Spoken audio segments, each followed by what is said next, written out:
গত ১৭ November Amazon নদীর কোল ঘেঁষা বেলেম শহরে শুরু হয়েছে COP30 সম্মেলন।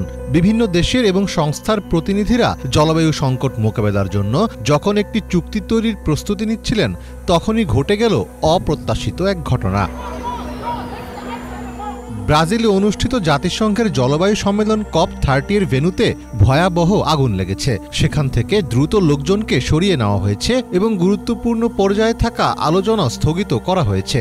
যখন অগ্নিকাণ্ডের সূত্রপাত হয়, সেই সময় বেলেমের সম্মেলন কেন্দ্রে মুতিরাও নামের একটি চুক্তির খসড়া তৈরির কাজ হচ্ছিল। ২০ নভেম্বর স্থানীয় সময় দুপুর ২টার দিকে ব্রাজিলের বেলেম শহরে সম্মেলনস্থলের কয়েকটি প্যাভিলিয়নে আগুন লাগে।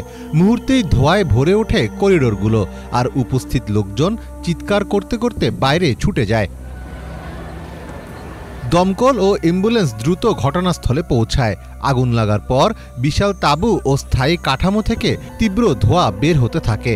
যেখানে ২ সপ্তাহের এই সম্মেলনে হাজারো কূটনীতিক, সাংবাদিক ও জলবায়ু কর্মী উপস্থিত ছিলেন।